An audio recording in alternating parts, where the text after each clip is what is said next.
ክቡር ጠቅላይ ሚኒስትር ስልጣኑን ለጊዜያዊ ሲቪል አስተዳደር እንዲያስረክቡ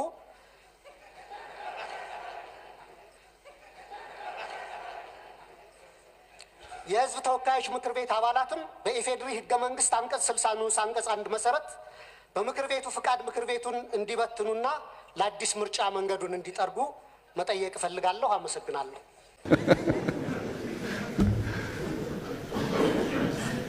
አንዱ ታማሚ ሐኪሙ ጋር ይሄድና ሐኪሙ የተቸገረ ያለው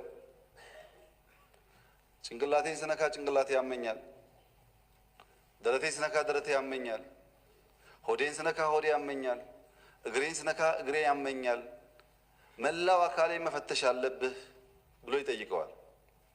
ሐኪሙ ደጋግሞ ከጠየቀ በኋላ እዚህ ጋር ስትነካ የሚያም ከሆነ እዚህ ጋር ስትነካ የሚያም ከሆነ እዚህ ጋር ስትነካ የሚያም ከሆነ በሽታው ያለው እጅ ላይ ነው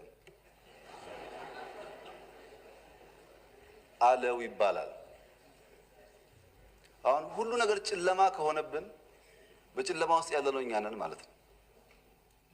አንዳንዱ ነገር ጥሩ ነው፣ አንዳንዱ ነገር መልካም ጅማሮ ነው፣ አንዳንዱ ነገር ገና ብዙ ይቀረዋል። ያ ብዙ የሚቀረውን ተቀብለን ወስደን ማረም አለብን፣ ፍጹምነት ስለሌለ። ጥሩ የሆነውን ነገር ደግሞ ቢያንስ ባናመሰግንም በዝምታ ማለፍ ነው የሚሻለው። የቀረቡ ክሶች አሉ ብልጽግናን በሚመለከት እና መንግስታችንን በሚመለከት የቀረቡ ክሶች አሉ። እነዚህ አሊጌሽንስ ሙሉ በሙሉ መጣል ጥሩ አይደለም። ማክሲመም ከውስጡ የምንማርበትን ጠቃሚ ነገር መውሰድ ጥሩ ነው። ተቃዋሚ ፓርቲ ፓርላማ ውስጥ የሚያስፈልግበት ዋናው ምክንያት ገዢው ፓርቲ የማያያቸውን ነገሮች ለማሳየት እንዲጠቅም ነው። ካልሆነ በእኛና በተቃዋሚዎች መካከል የሚኖረው ዝምድና የተበላሸ ይሆናል። ያው እንደምታውቁት ብልጽግና በከፍተኛ የወንበር ብልጫ የተመረጠ መንግስት ነው እና ብዙውን ነገር በራሱ እየጨረሰ መሄድ ሙሉ መብት አለው። ሙሉ መብት አለው በፓርላማም ይሁን በካቢኔ።